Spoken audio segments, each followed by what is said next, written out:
The rationale is tough, right? Like, because you have to architect a really intricate holdout, right? If you're not selling things and not putting links in with discounts and promos, it's not good. We did a lot of that stuff probably like year 5, 6 of the business forward. And definitely saw some of the value of like just content for content's sake, particularly in packaging where you had a little bit more control and you could do some of that kind of stuff. But it's tough. It's tough to like hang on to those things.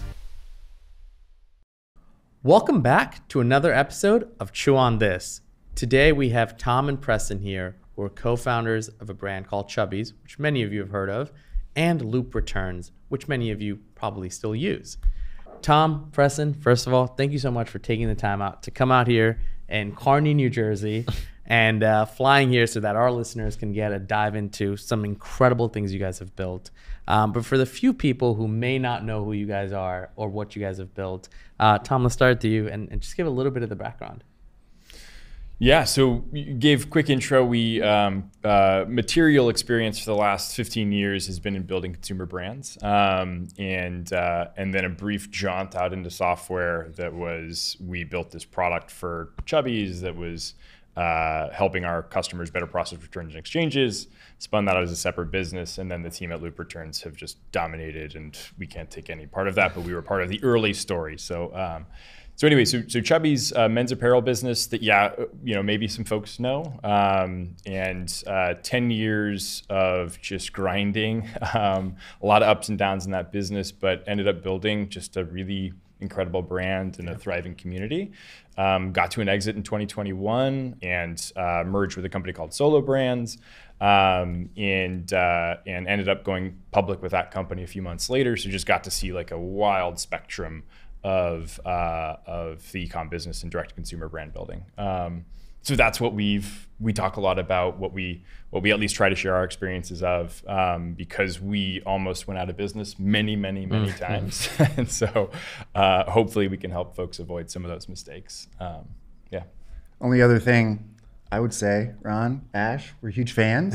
You guys are awesome. Appreciate Big that. fans of the brands, all the other businesses, the podcast. So super fun to be here. No, thank you. Really Preston. looking forward Appreciate that. to hanging out This is together. great. Yeah. Appreciate that.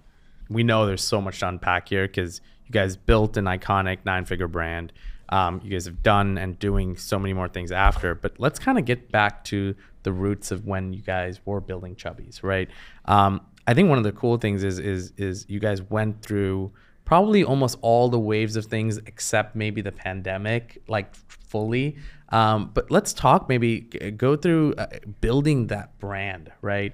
The challenges of that. Maybe you can kind of start there. Was it always a goal to build like this brand that had an incredible following on social, had a product that you guys created thousands of designs and iterations on? How did it start, and then where did it go? And give us maybe a little bit of, I'm sure it's hard to sum it all up quickly, but give us a little bit of that journey. I think the way that it started was we were working for the man for a while, right after college, and realized that was not the life we wanted to live long term. And I think the other thing is just sort of like we graduated college in 2008. Like things were not super fun then. A lot of stress, right? Economy was struggling, hard to get jobs. And so I bring that up simply because it provided a bit of the backdrop for the brand that we wanted to create, which was just sort of like around, right, the weekend, right? Levity, release from work, the stressors of work, and like, who am I, and success and things like that.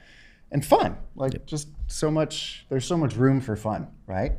And so that's a little bit of the backdrop, but sort of like 5-ish years after graduating college, we were all buddies from school, and we just wanted to start something.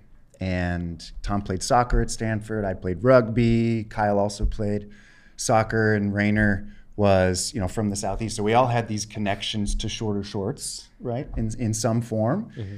And it just kind of felt like there was not only was there sort of like a brand, and let's just call it generally a vibe, gap, or a space, or just like the status quo is kind of like broken, but felt like there was a product gap too, sort of like untapped demand, and this idea that like we couldn't find the product we wanted. And in a lot of ways we were our customer, right? We were our first customer, and we, the four of us and our friends, right? So it was just sort of like, there wasn't a massive, hey, let me do this massive like TAM analysis, this huge kind of like top-down thing.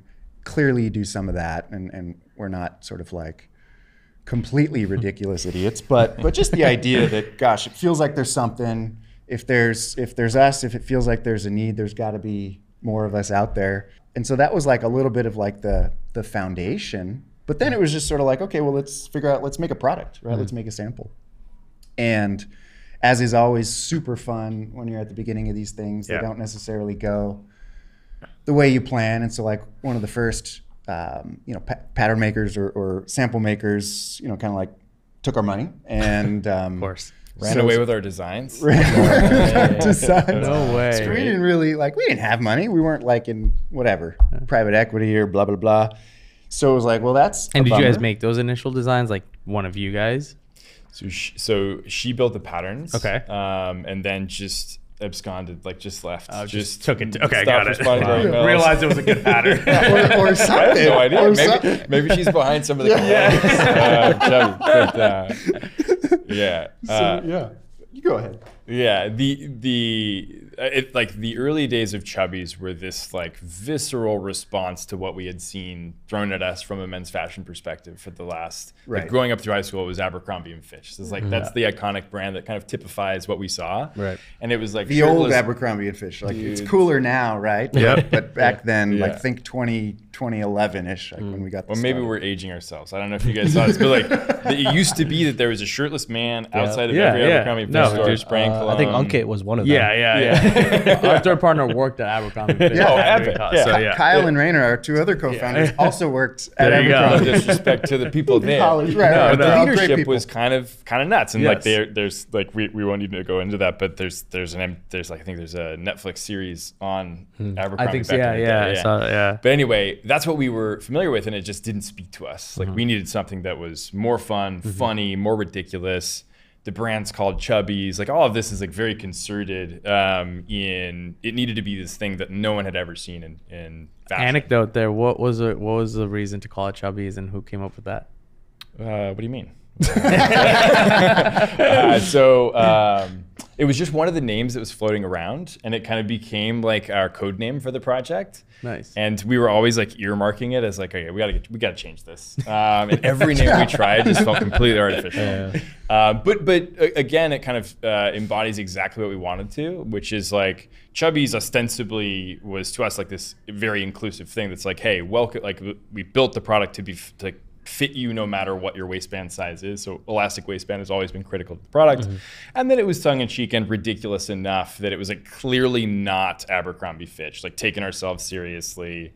And so that's what we loved about it. But we were really trying to change it in the early days, and our friends were like, you can't. That's the brand name. That's awesome. Yeah, those moments where you've just got this organic momentum, you're throwing ideas back and forth, you're floating things to your friends, and it feels like it hits in that moment. It was just one of those things. And that wasn't the only thing. There were a variety of other things, but that's cool. Sort of and I think one of the other points that Tom started to reference was this idea of response. You either loved it or you hated it. There was no apathy, right? And from a brand perspective, and we all each kind of came from our own separate, backgrounds, careers, et cetera, but in a lot of ways, we all wanted something where there wasn't apathy, right? Where there was something that elicited some kind of a response. And we started to just really see that effectively from day one, right? We started selling shorts out of our backpacks, at brunch and at the park in San Francisco, right? Pre-Venmo, right? We're kind of, again, dating ourselves. The striped card reader had just come out, right? So people are coming up to us being what? Either on one side or the other. Starting with what are those? But then it's you guys are idiots, or these are the best things I've ever seen. Yeah. But then it would just sort of they're where can I get these? And I was I've got a few in my backpack. And they're yes. And they'd try them on and be okay, I want them. These are the best. And swipe their credit card. But that's kind of how we got started. And so there's that whole idea of from a brand perspective, building something that resonates and this notion of product market fit. selling, can I say bad words? Yeah, go for it. Selling shit in person is so important. Yeah. Like that tight feedback loop. You know, you can obviously track data on Facebook ads clearly. Even track emotion. Track emotion, like eye contact, nonverbal stuff. Like what angle is resonating? Like how are you looking at it? How are you, all that stuff is just like priceless. And I think really helped us shape, you know, the messaging, things that we touched on, ideas that we explored, just like so huge. Yeah. Like doing that unscalable stuff at the beginning. It's kind of trendy to talk about like Y Combinator stuff, but like it's kind of like people think about it and like, yeah, you got to do it, but then they don't necessarily. So I think that was just one of the things that was really helpful for us, just being broadly defined as being super close to your customer, but like effectively door-to-door sales is kind of like how we got started. Yeah, that is awesome. When what was the year that you guys started again?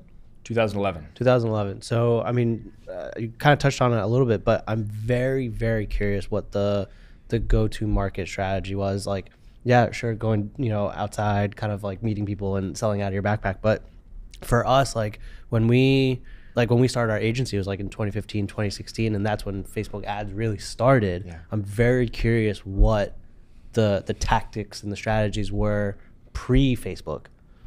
In this regard, we like really benefited from knowing absolutely nothing about how to build a brand. You know, like we got to enter it with just such naivete that like basically the way we started was we acknowledged that we didn't have any money. Like the money we had was scraped together from our life savings, which I think was like, you know, $5,000 a piece or something. And we put all of that into organic, right? Like the way we had to start. We couldn't spend money on ads even if Facebook ads were this thriving product. And so we had to start with content. We couldn't hire any content people. So it was early days. It was Preston and I just going out to random locations, shooting content, taking photography, things like that. And then we brought on way more talented people. What was the distribution? It was all online. Yeah, online. Like so we did some like launch. Yeah. Oh, sorry, for content. It was still Facebook. It was like still Facebook. So we're not that. We're not. Yeah. Well, I guess organic prior to that was like Instagram was just coming out. Facebook was still blowing up at the time. So you could build organically there. Yeah. Now it's like completely dead. Likes mattered. Yeah. Facebook page likes mattered. Yeah. And I remember we did something called Koozie Palooza, right? Where like it was like, I don't know, audience building, but like it was to get Facebook likes. Part of it was to get Facebook likes, and then to get Chubbies koozies in the hands of a bunch of people, but like build up an audience. Like, but yeah.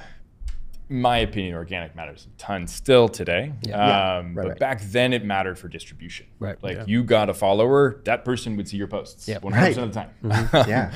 And that's awesome. Like that's probably what's intended, you know, a little bit.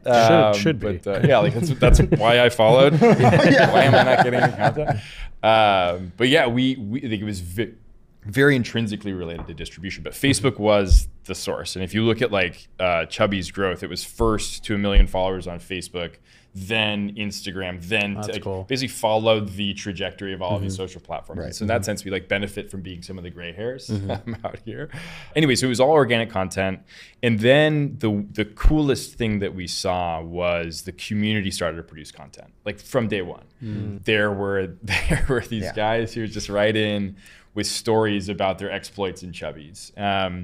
And I think because we opened up this landscape in such a ridiculous way, it was the first time I had at least seen guys posting selfies of them, like mirror selfies of their like thighs and stuff like that, telling us the stories of like they went out this one night on this bar crawl and this crazy thing happened. Yeah. And so we started to get content from our customers very quickly. And so we immediately were like, well, this is awesome. These people are the coolest people that ever existed. Let's share these stories. Yeah. So cool. And it kind of naturally created this content engine that stayed with Chubbies until today. Like it's always been kind of the beating heart of how we approach marketing is very much customer first, community first, content first. Again, credit to the team there, who's like way funnier, more talented than we are. But but in essence, you cultivate a community with through your customers, and without right now we can go and create a Facebook group, right? But you guys had that just through email and inbound, right? which is really cool. I mean, like, email was another funny one. Yeah. Like that there was we just wrote content for content's sake on email, like storytelling and things like that. And Preston wrote an open letter to the then CEO of Abercrombie and Fitch, Mike Jeffries, that everyone should look up. It's ridiculous. But anyway, go ahead. No, it got picked up, which was kind of cool. Like, Oh, that's cool. part of the idea picked up, not like national, but there was like Ablog. And I was Googling actually, and like, I don't know if Klaviyo does this, but for MailChimp, there's like a unique URL for every email, and it shows up in Google search results. So I went back to it and was able to read that email from, I don't know, 10, 12 years ago. Wow. But that's awesome. All I was gonna, like, we could talk a bit about email and just content for content's sake. Yeah. I think maybe the one thing I would say there is just like, this is so obvious, but again, I don't think a lot of us as brand builders actually execute on this, but just like how smart people are at just sniffing out bullshit and content that just doesn't feel real. Right. So our whole thesis was, or I wouldn't call it a thesis. What we just did was, like, we put ourselves in the position of just ourselves, because we were our customer, like sitting in the metaphorical cubicle, right? Working, feeling stressed, like waiting for that one-on-one with your boss where he's just gonna like shit on you and talk about how you're not performing. And then you get that text, that group text, you know, everyone's like sharing funny messages and talking shit about each other, sharing some memes, or that email thread, like preparing for that trip that you're going on. Like whatever that was, like such a visceral respite and break and release from all this stress, right? And so it was like such a powerful feeling associated with like positive emotion, right? That in a lot of ways we were just like, those are some of the coolest moments that we have, you know, like with our friends and just like feeling awesome. Let's just try to replicate that. But just like, and content, and again, like at the beginning it was Tom and I, so like the content was coming from Tom and I, and you knew it was coming from us. And then it started coming from people, again, way better than us, blah, blah, blah, like who were just amazing. Way better than us, but you were communicating with a person. It was like your friend was sending you an email, and you could tell they put a shit ton of time into creating this content, right? It's not just like check the box, send it out, insert a product shot, use some sort of like AI to based on their browsing behavior, and like, not that we didn't do that stuff, but there was also just like, we would send out an email called The Weekender, and I know a lot of people do stuff like that now, but it was just like, you're gonna send an email to your whole list without trying to sell something, you know, like not even including a product, but rather, like, to Tom's earlier point, like it was just for a long time, it was a bunch of photos of our customers, like UGC, that was sent in, and then we would like make up stories about them that were awesome, right? That just made them feel like heroes, and which, like, to the point of like fueling this engine, where obviously the association, once you read that and you're like, fuck yeah, I want to be one of those people. I'm going to do stuff. I'm going to post it. I'm going to tag Chubbies. I'm going to send it in. So you get this like flywheel of organic content where the benefits of that are just massive, right? Where they end up effectively telling you how to market in a lot of ways. They're like all these crazy ideas, these angles, like the captions that they would throw. Not that we would just be receivers, but like it was so powerful, right? To get that closeness. But yeah, the original point I was going to make is like UGC wasn't that widely done, right? In 2011. I mean, obviously there were some people doing it, but just this general idea of posting stuff that didn't look like it was super professional, right? That didn't look like the typical Calvin Klein ad or whatever, was kind of viewed as... It resonated more. It resonated more, but it was also viewed as like kind of stupid, right? Because it's just like, why would you post a lower res photo of someone who isn't objectively gorgeous or whatever in some kind of pose? It was like counter. It was another thing that was just like different, especially in those early days of those platforms. And it's so it kind of helped, because a lot of what you're trying to accomplish in these early days is like escape velocity of some form. Like how do you rise above the noise? And the noise, at least from like a brand perspective, was like, we kind of call it like the sea of sameness, right? Where just everything looks and feels the same. And oh, that's a brand. Oh, that's a company trying to sell me shit.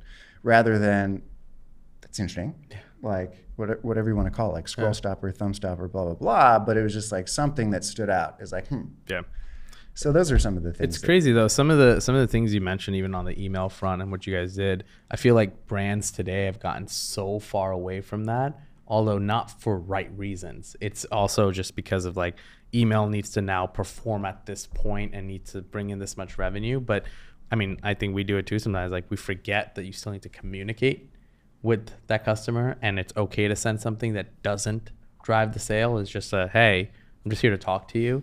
But it's twisted because it's like today now the opposite would kind of feel weird. Like, wait, you're sending an email with like, I'm sorry, the same reaction you were getting before is kind of still there, but it shows that it worked in building true community and great customer base for you guys. I'm curious, like how did that like fuel retention and like repurchase, and how was that? Was a lot of that based on just variant design and a lot of creativity, or is it also through the communication layers that you guys used? Yeah, well, and you guys don't be hard on yourselves because you guys are doing content for content's sake right here, like this best moment ever. So like you guys get it, but the rationale is tough, right? Like because you have to architect a really intricate holdout, right? That like is like the only difference is they're getting the weekender and everybody else is getting a sales oriented email. Like we didn't have time nor the understanding to do that back in those days. So it was very much a gut feel sort of thing, you know, and revenue from weekenders, spoiler alert, was not very good, right? Like if you're not selling things and not putting links in with discounts and promos, it's not good. And yet it's the thing that we would see shared in social. It's the thing that we saw talked about.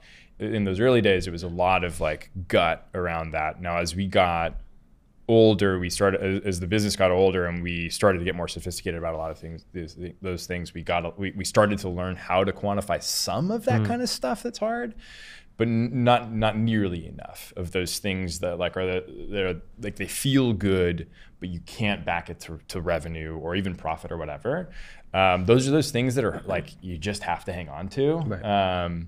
But it's hard to. And so we didn't have any like really intricate cohorts.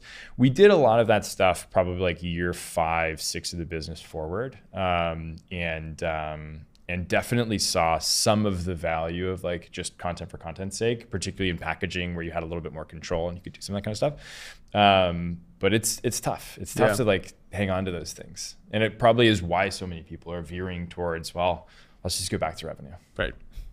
Especially like when, you know, money isn't free, every line isn't up and to the right, right? Where you're just sort of like, dude, I got to hit a number. Right. And I'm, you know, times are tough, right? I'm cutting costs, I'm letting people go, my ads aren't performing. Like you just don't feel like you're on offense. Yeah. So then like when you're feeling like on defense, it's just really hard to be like, no, I'm going to send a push notification that's just like, what's up, right? Yeah. It's just harder. There's just more friction and all of that. True. And that's not for all brands, but broadly, like that's kind of like what's typifying the current moment, right? The macro isn't obviously, it's not 2020, late 2020, it's not 2021, money isn't free, right? So it's just hard. Like and in all of this stuff, it's not like we were just like perfect people who were just like, let's not do a thing that drives short term or let's blah, blah. Yeah. Like we just kind of like, just like everyone else. Yeah. But yeah, for sure, there's that, which is always fun. But you guys have sent a lot of email, and like as I was just reflecting on it, I was like, maybe it's the nature of email, because like promo tab wasn't a thing when we were starting this. Right. Like it was maybe similar to Facebook, where like you send an email, you hit a lot of people get it. How do you guys think about that? I feel like it's completely changed now. Whereas if I asked you guys what you were doing maybe 10 years ago, you probably were like, all right, let's send out an email to everyone, right? Right. Now it's like the more granular you get, like the more campaigns to like the smaller audiences, like that is the name of the game now. Because if you don't have a decent engagement rate or response rate from your list, you're going to get doxxed now. Oh, for sure. Right. Yeah. And so I think it's completely changed in the sense that I think content is now more valuable than ever. Right. And it has to be the specific content that resonates with that specific audience, which makes it a little bit tougher than, okay, cool, let's knock out a couple pieces of content versus now I got to talk to like all segments of my customer base. Right. Very specifically. And I have to have a way to quantify that it's resonating with them. Yep. right? Like, which typically, like, the way you do that is revenue. Yeah, right? yeah, And so exactly. True. So maybe it's also like the content vehicles have changed, where like Yeah. podcast, great content vehicle, Yeah. right? Yeah. It's not going to get overwhelmed with sales messages and promo messages. There's not like a promo podcast tab. That's right. yet. That's right. And so social is kind of like that, right? Like organic social still is this kind of more pure content vehicle. So maybe it's like the nature of email also has changed since we started. Yeah, no, that's true. You guys referenced something even pre-episode. It was like there's times where you guys had maybe challenges that took the business kind of back up against the wall. Maybe you can reference a few of those and how you guys came out of them, how you even got into that challenge. Maybe some of the couple ones that were like a little bit more scarier, because I think right now, especially a lot of our viewers and listeners, I think we have a good wide range of people who are going through a wide range of things. There are businesses that are having record years this year, and then there are businesses that are trying to figure out like, will they survive till Q4? Yeah. Right. So would love for you to maybe paint some color of like the normalcy of it, and then also some of the creative ways you guys got out of a couple of those challenges. So maybe each of you can share a challenge. Yeah. After like looking back on the 10 years from kind of founding to exit, survival, like architect your business for survival first. And then figure out growth and all these other things. I think that's like one of the tenets that we came away from our experience with. So to backtrack, like we are the first business, and the Chive may be like vying for this title, but first business to be Shopify Plus ever. And so we were hammering down Harley's door and Toby's door to be like, hey, we need more. Like That's cool. And so we're just old. We're just we're just old. We've just seen a lot in this world. And so we've gone through it all. And I think there is a classic almost direct consumer brand growth cycle. Once you enter into this world where you don't, like, we didn't have to buy TV ads to get distribution. We didn't have to have Nordstrom take a bet on us when we had nothing. Like, we got to just put content out for people to see. And when you do that, you start to build. You start to see things happen. And then when things like Facebook, Instagram ads come out, great. You've got like what feels to you to be a free money machine. And like back in the day, it was a lot more, like the assumptions around tech were placed on e-commerce businesses. So like, grow top line, don't worry about bottom line was kind of the way we thought about it. We thought the businesses were valued off of multiples of revenue, things like that. And so we were like, let's just grow top line. And you start to realize, and had you raised any money at this point? So we raised money after we started to see really good growth. Yeah. Okay. So that's when we got our significant fundraising. Yeah. So the first people we raised money from, though, were our customers. We started to do pre-sales, like, and we had like a 4-month-long pre-sale. And we were like, this is just insane. Yeah. Like, this is not a good experience. And so we raised a little bit of money from friends and family, and then that took us to pretty good scale and growth. And then we raised like a venture round. Right. And all of this was like, before the Bonobos Walmart acquisition, which was like a moment in time where we were like, oh, wow, the world is a little bit different than we thought it was. Yeah. We went through the classic curve, which is like, we can grow top line actually like we like in a relatively understandable way. And we felt very proficient and professional in that way. And we thought like, oh, growth, we got product market fit. This thing is just going to the moon. Here's our CAC. Our economics are just going to scale and scale and scale. That did not happen. We started to cap out, but then we realized, oh, we're fully dependent on these ad platforms now. Spending way too much money on that, didn't have a great handle on our costs, didn't have a great handle on gross margin, all of these things that you could ignore when you're just flying. And so we were like triple, double, but then we were a little bit more flat. The investment market soured. We couldn't raise money. And that was the first, holy shit, like we have a cash problem. Yeah. And that was the first round of layoffs that we did.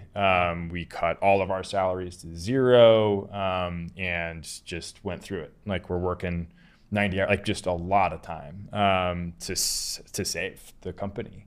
But it was really this like misunderstanding of growth. Like it was getting enchanted by growth, you know, and thinking that we were doing something really special. Yeah, revenue growth. I think we were doing something really special. We had it all figured out. Then the business like kind of not hit a wall, but weren't growing as fast as we thought we should.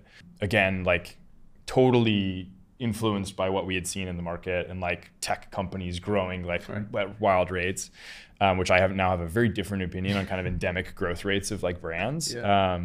Anyway, so that was the first one that I viscerally remember, was like the first time we had to do layoffs, the first time we were like, this thing might not work sort of thing, after having just been on cloud nine.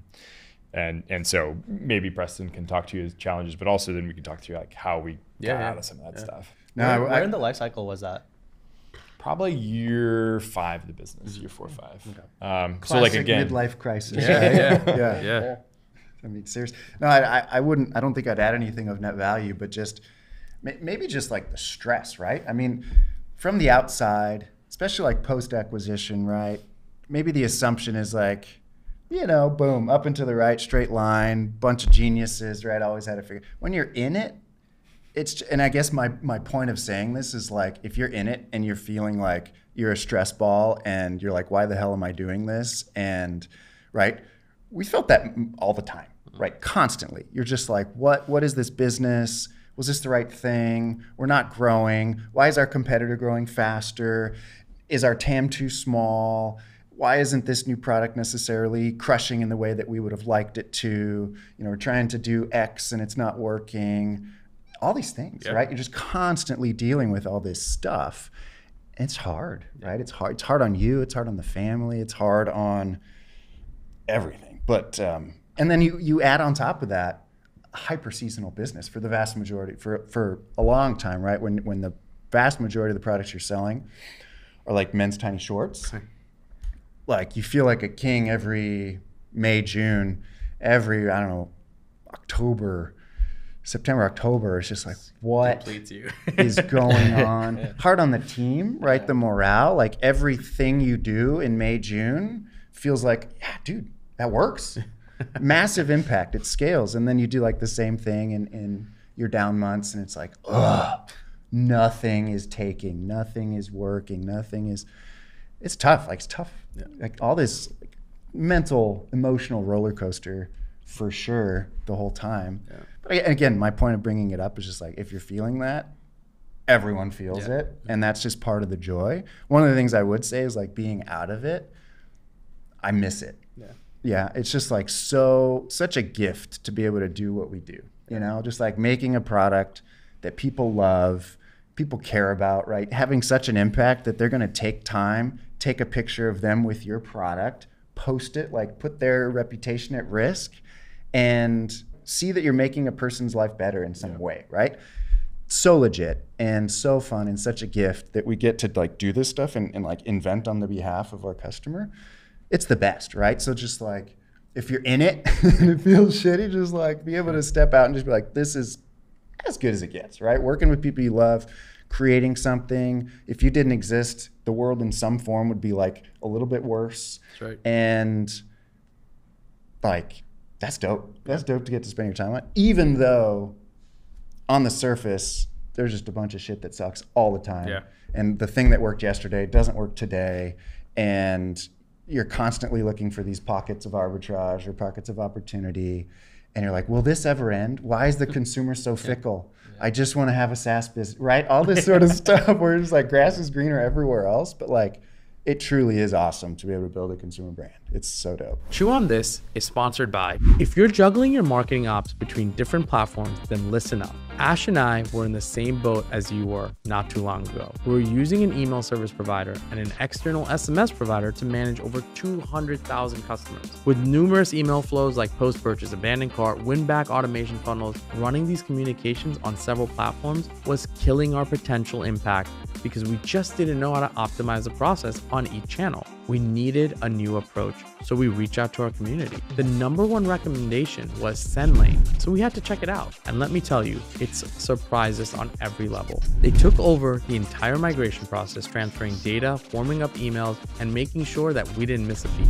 And now with their Move Now, Pay Later offer, it's easier than ever. You pay nothing up front, no hidden fees, and no unexpected bills. So if you're worried about the cost, the disruptions, or the sheer amount of work it's going to take to migrate your current marketing ops, SendLane takes care of everything and you don't pay until they're done. We highly recommend SendLane, and since we've moved, we've seen incredible ways to optimize all our channel strategies in one place. Now, let's get back to the episode. Considering, I guess people are probably feeling what you were feeling in 2016 now, right? I know a lot of brands are kind of pulling back. There's a lot of layoffs, cost cutting. I think what you guys went through during that time might be beneficial to maybe talk through what were the steps that you guys took when you kind of dialed back and then kind of went forward again. Like, what did that process look like? Yeah. Great question. And I like, one of the funny things is like, yeah, we're like old. We were the first business, Shopify Plus, which means that all these businesses are still young, right? Like any business who's going through this, like there's a natural life cycle to these things. They're kind of, we've seen a lot because we were started this first cohort of businesses that's like us, Bonobos, Allbirds, Warby. And every one of those businesses had their own ups and downs. And so everyone goes through it 100%. What we did was we first did a lot of cost cutting, right? Like the kick save. We're like, if you don't do that, business is under, like you're done. And it sucked. And it sucks. It's not cool. It's not fun, like just a terrible part of the job to have to say goodbye to like people that you love. So that, and then it was this painstaking process over the next 3 years of like, okay, what were we getting wrong and how do we re-architect the business around the things that we do today for long-term profit growth? And that's it. Like what we had been doing was just exchanging money with our customers. Like, here's $1, give us back $1, right? Like effectively. And that's never going to be profitable. And so like the chase of top line wasn't meaningful to us. The reason you chase top line is because it grows your opportunity for long-term profit, right? Like that's what investors want to back, right? Like that's why these tech companies get such crazy valuations, because theoretically when they chop out their costs, once they're like cruising on the top line they've built, now they're all of a sudden profitable. And there are a few good case studies of that with like these massive businesses that are wildly profitable. So like that makes sense. But effectively that's what we're doing here is how do we build this thing that takes in $1 and turns it into 2, into 3, into 4. And so we had to figure out, okay, how do we architect our business around that principle? And so that everyone in the business knows the actions they can take to benefit that, not this other number that is really deceptive, but easy. Like the revenue number is so easy to get, so easy to measure, but is the like reason we almost went under. And so how do you do that? That's the stuff that we started to work on. So there's a lot of work on the product side of things, of making our product less expensively for higher quality, which is like hard to do, but it's really getting your manufacturing tight and under wraps. It's returns and exchanges, really managing that so you can extract maximum profit from those things. Because a lot of times your customers don't actually want to return the product. They want to exchange it. They want to get something better. They want to store credit or whatever. So it's looking at every bit of that and having immediate action items today that you can measure today that grow that long-term profit outlook. That's kind of the principle that guided all of that. So it's like stepping through every one of those. And then for every business, how do we feed you with data? For every business unit in the company, how do we feed you with real-time data that lets you know if you're progressing or regressing against those goals? It's kind of the broad principle. One example being like one tactical application of just like understanding of cost or just like auditing every line of the P&L is just like the whole idea of getting to contribution, right? I mean, just, but going down the road, right, of starting like classically revenue, right? The problem with revenue, one of the many, is like you don't know how much it costs to buy it, right? And when you don't know the cost to buy it, the feedback loop is just so broken, right? Because it leads you down this process of, discounts and doom. But when you can understand all of your variable costs and you get like it's hard to start there, but get to the place where you've got like per order actuals, right? That you can look at very quickly, like a day later or something like that. That feedback loop, like you take that number up, you need an effectiveness and an efficiency metric for sure.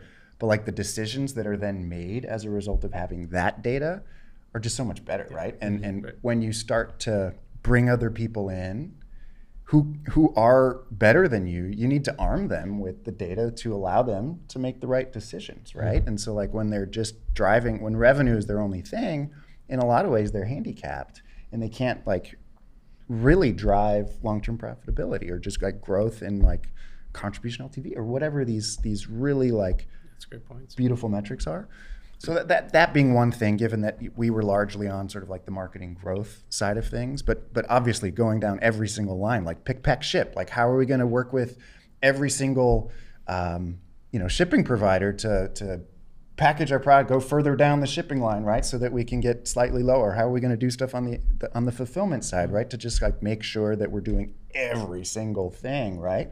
Because they add up, right? Yep. Especially further down in the P&L, right? If you just can go from like, I don't know, 5 to 4% on return, it's a big deal, right? And then it opens up cash that can be used for other things, right? And just like having that cash, a little bit of buffer is massive. And then it allows you to start thinking a little bit more long-term with the way you allocate your marketing capital, right? Which is tough, right? Yeah. That's what a lot of us are experiencing, where we're so dependent upon that immediate payback, right? Because you can't put out cash. You've already got so much cash out in your inventory buys. So it's like, I got to get this back, right? And I got to turn this inventory. The only way to make sure I can like predictably turn the inventory is like just making sure I'm doing everything I can to capture that immediate demand, right? In the highest quality, right?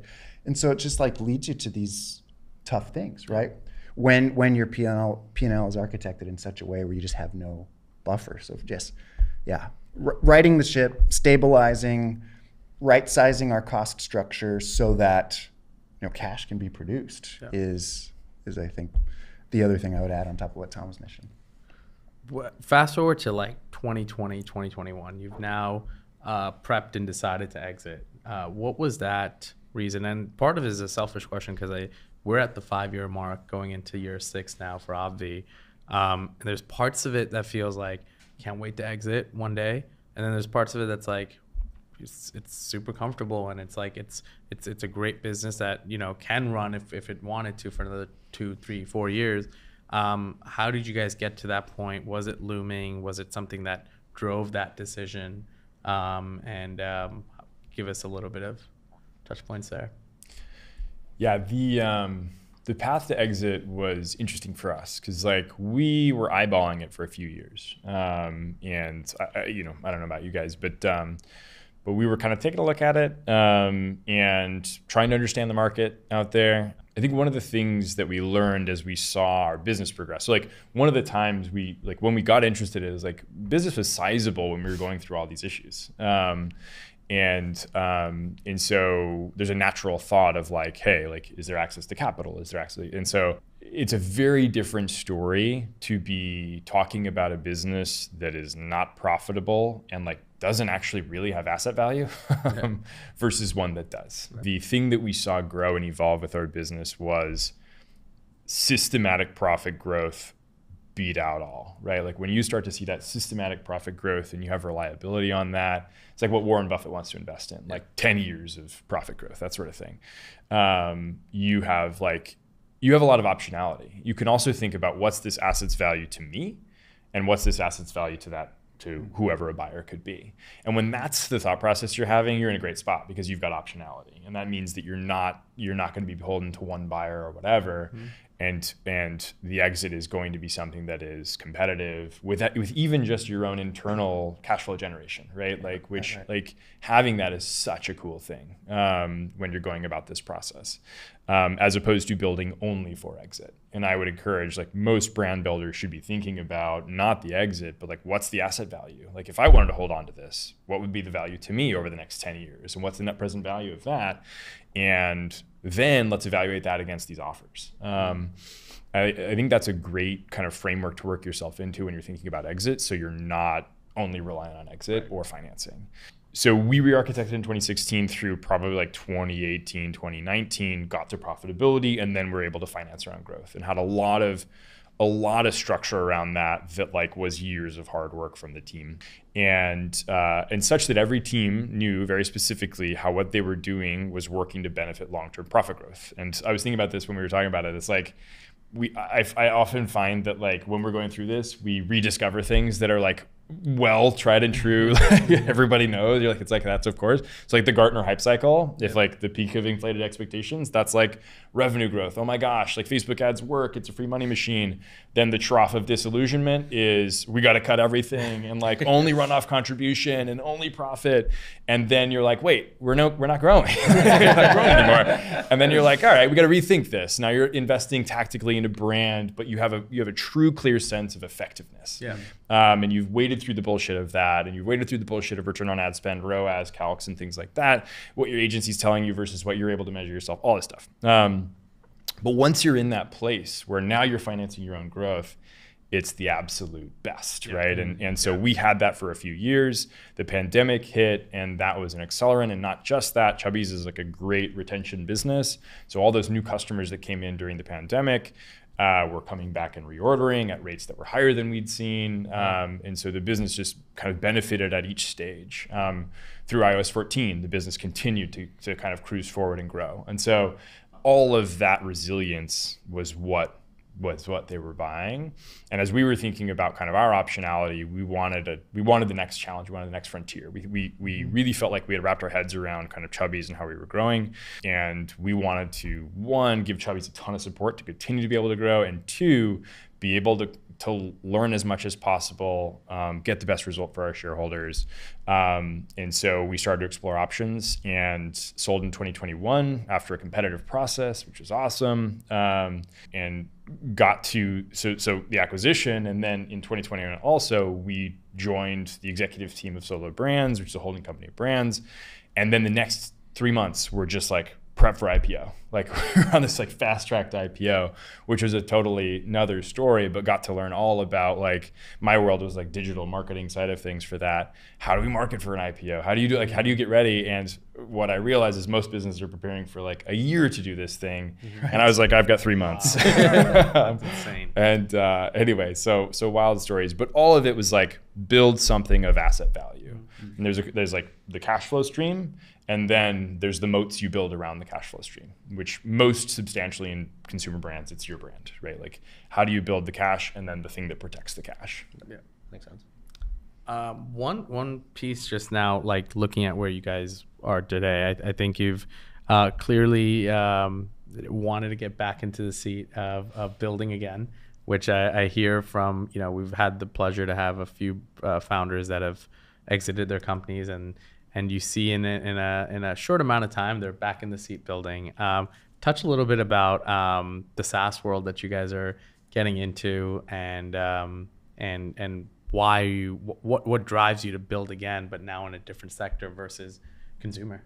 To your first point, just like the joy of like being in the game is something, right? Like how do you, solving a big problem is just really, really cool. So maybe starting with the problem, like I think we've kind of alluded to it throughout this conversation, but just like the general idea of like allocating resources, capital being, primarily one of them, but people in focus and measurement, to generating the greatest like long-term return in terms of profit is hard, right? I mean, like the way we can kind of like quantify it and think about it, like very much we've got pretty like short-term focused tools, right? And the things that measure very well in the short term, we had to learn kind of like around this midlife crisis we were talking about, aren't necessarily the things that deliver the greatest long-term sort of like incremental profit growth, right?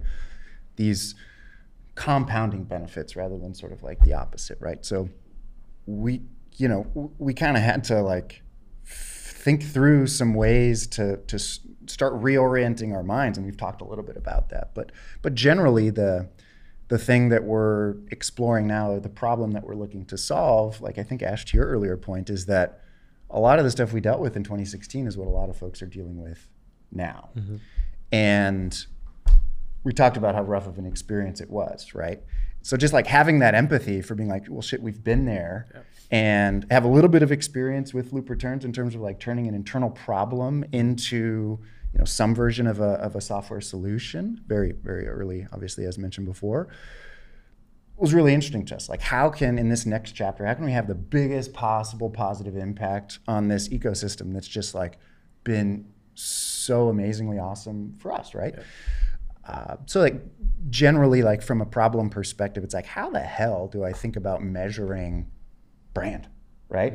Kind of like turning it into this notion of like turning brand into performance, right? Just like bringing these things together, kind of like changing the definition of brand from whatever you want to call it, like a cost center, or it only being like font, logo, color scheme stuff. Not that that's like not a part of it, but just like this general idea of like, we know that this idea of brand matters, right? We know that you can get a pair of khaki shorts or swim trunks 1,000 different places. You can get any kind of supplement, you can get any kind of beauty product, right? You can get 1,000 versions of them anywhere. Like, why are you the one that's picked, and why do people pay up for it, right? And how can you make sure that as you grow, you continue to, whether it be sell at full price, increase price, right? How do you, again, these compounding advantages.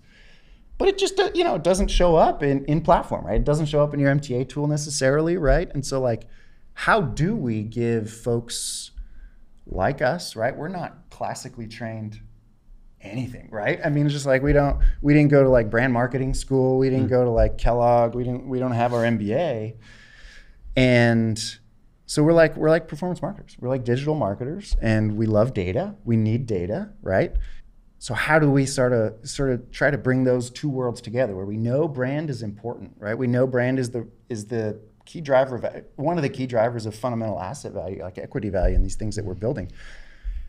How do you measure? How do you measure it in a way that we can get confidence, right? We ourselves, classically, the CFO, the board, right? This whole thing of like, what are you doing?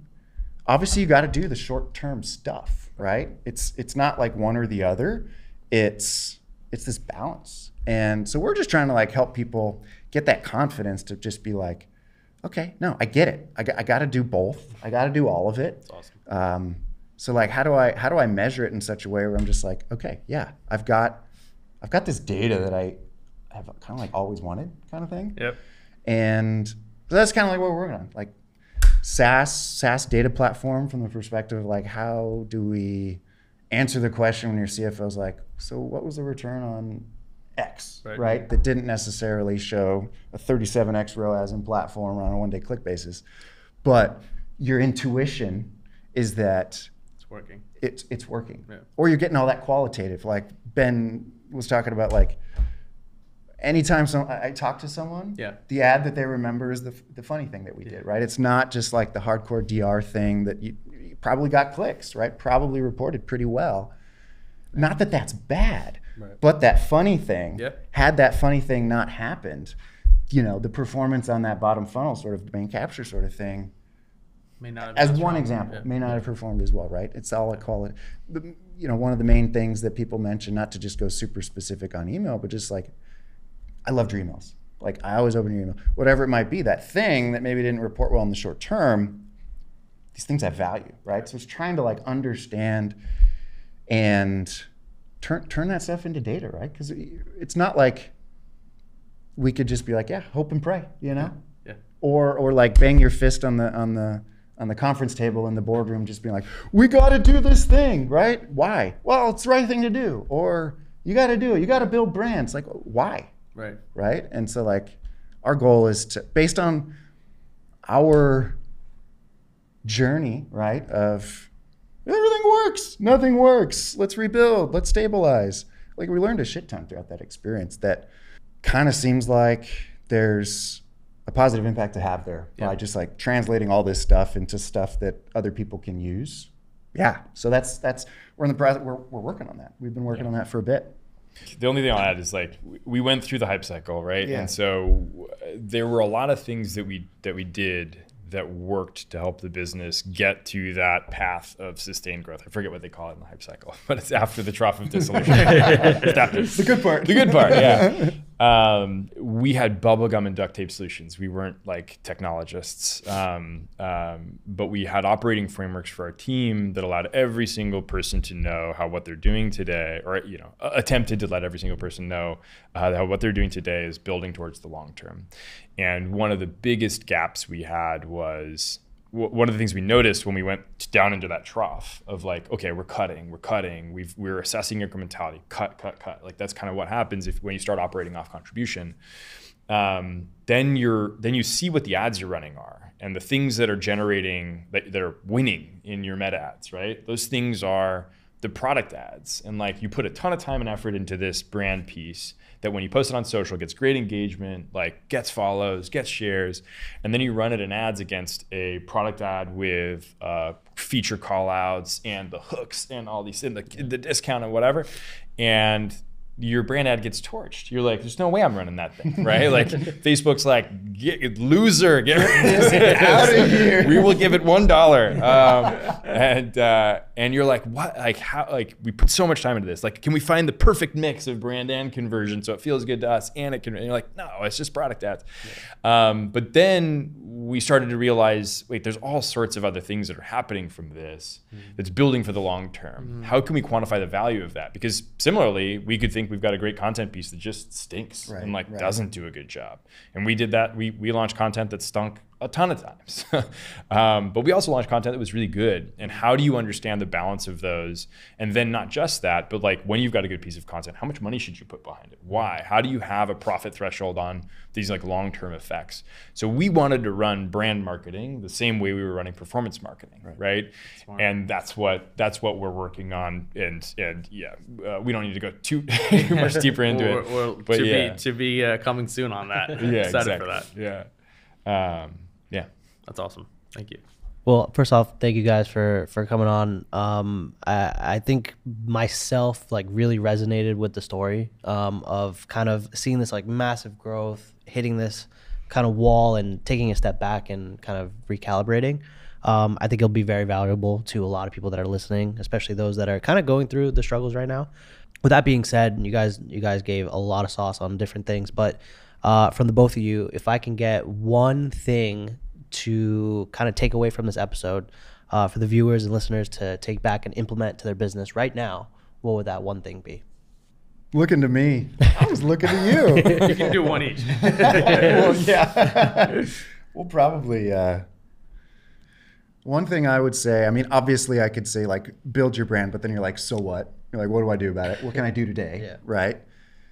So I think for me, what I might say, like if you're watching this right now, you're on Spotify or YouTube or whatever, you're playing on the background, you're doing your sets and reps, or you're working, it would just be a reallocation of focus or a rebalancing of focus, where just start looking at what's going on with like search behavior for your brand, and just maybe like spend a little bit more time starting to get a little bit more comfortable with that. Like what does my organic business, kind of look like? What we spend so much time focusing just on the short term, the spikes, like being in platform, like knobs and dials and like that video game that we have all played and continue to play. But like maybe like pull a little bit of your focus and just start thinking about like, because obviously like from a contribution or revenue per session perspective on the site, right?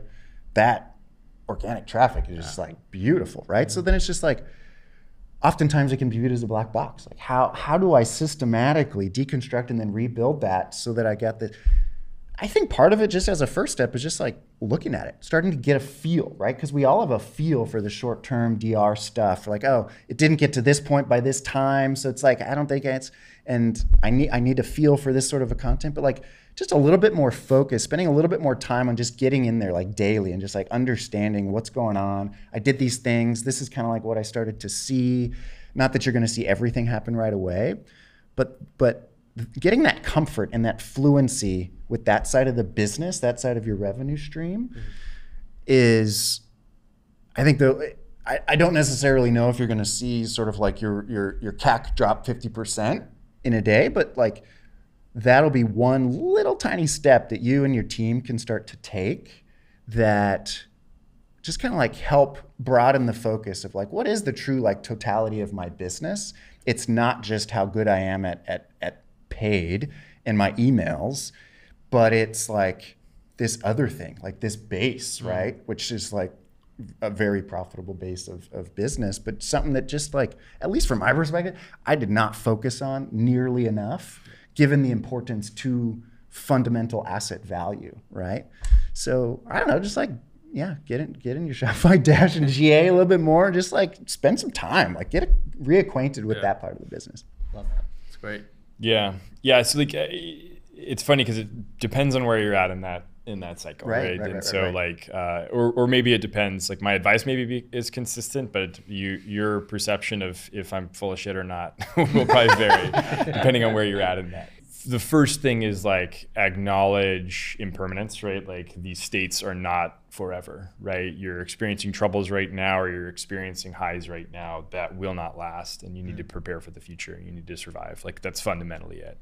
And so how do you architect your business for that? That's like a really firm auditing of your P&L. That's like looking at your gross margin. That's looking at your fixed costs as a percentage of total revenue. That's looking at every line item in your variable cost structure. The second thing is, particularly when you're on the growth side of things, and the marketing side of things, I'm trying not to say growth because like every fucking marketer is trying to grow the business. Like, so it's marketing, I guess. But if you're on that side of the business, here's my weird advice: is like high ROAS is the enemy, right? You see a ROAS that looks unbelievable, return on ad spend looks unbelievable. It is like it's not tricky. Like there is a certain like efficiency you can hit. And you're not going to be hitting 6X's, right? Like the reality is, if you're introducing to a brand new customer who knows nothing about you, and you're trying to turn them into a customer, it's freaking hard. Like you got to do a lot of work to do that. Yeah, right. And the good news is that it's totally doable. But you don't want to get tricked into that by an agency's number or a platform's number or whatever. And so the really firm accounting of you're at the campaign by campaign level or ad set by ad set level, with targeting, objective, creative as these like vectors that you analyze around. How do I think this campaign's really doing? How is it contributing to my long-term goals, and why? And how can I test and verify that? And every campaign will have a different number, a different level of like efficiency or modifier you put to the whatever the platform number is, 1 day click, 7 day. Like, come up with your own internal framework for how you operate, and don't veer from that until you want to test that framework evolving, right? So like, I think that a new customer acquisition campaign on Meta, conversion objective, I want to assess just 1 day click. I'll take 100% of the 1 day click value, and that's the way I'm going to assess it. So thus, if it's not hitting your profit threshold on 1 day click, you have to cut budgets on that thing. And if it is, great, push budgets. So there's like a framework there that you don't give yourself wiggle room out of to say, well, I'm filling top of the funnel. Well, I'm doing this. Now, you'll have top of funnel campaigns that you have to keep accountable to some metric, right? And make sure you have that fits with your paradigm of how you want to build this business. And then what you test monthly is that framework, as opposed to give yourself wiggle room on the framework. And once you have that, now you're in this place where you can start to experiment with how to get out of that trough, right? That's like probably prime trough talk. And then how do you get out of that? It's experimentation around how do I build all of those things, and how do I test which engagements are important, what's the right modifier to put on whatever attribution source I want for this sort of campaign, that sort of stuff. And that's where you're going to really architect now long-term profitable growth. And so if you're on the marketing side of things, it's like probably very tactically what I would recommend. And it's going to unwind itself all the freaking time. Like one month it'll be this, the next month everything will change, and just that's the nature of the beast. Like things change, markets change, platforms change, iOS 14 happens, something else is going to happen. Apparently cookie apocalypse from Google is like delayed, who knows? But something else is coming. So just be ready for it, and be able to adjust those models. The one, and I know we're done, but like the one. You were referencing something like this advice might depend on your stage. Yeah. So like you may have been running at a 6X for some time, right? You know, like everything you were spending was both high ROAS and incremental, right? There are these times, especially early on, right, where you're tapping into this pocket of demand, which is kind of like part of the reason you started your business in the first place, right? Because you're like, there are people who want this thing that doesn't exist, so I'm going to satisfy that demand. So then maybe like, to tack on, Tom, to what you were saying, is maybe like one question you can ask yourself if you're feeling like, why isn't it working? Is it this algo thing that like DTC Twitter has been talking about since February or whatever? Or are there just some like fundamental things happening in my business and maybe I need to evolve? That's right. Like, do I need to evolve as an operator? Am I entering a new season as a business? Like, which is a good thing because your brand has been around long enough. Like, you're graduating to the next stage, but like what got us here won't get us there. Yep. So like, it could be just like, hey, maybe I shouldn't just blame an election year. Maybe I shouldn't blame the algo. Maybe I shouldn't blame the thing that is outside. Right. What's inside my control, right? And maybe I need to evolve and start to think a little bit differently. Whatever it is you're going to settle on, but just like, do I need to evolve? Is maybe like a check-in that if you're earlier on and you're starting to hit some of these things, you can just sort of like sit down or take a walk and ask yourself some of these things. Great point. Chew on that. Chew on all of that. If you want more from us, follow us on Twitter, follow us on Instagram, follow us on TikTok, and check out the website chewonthis.io.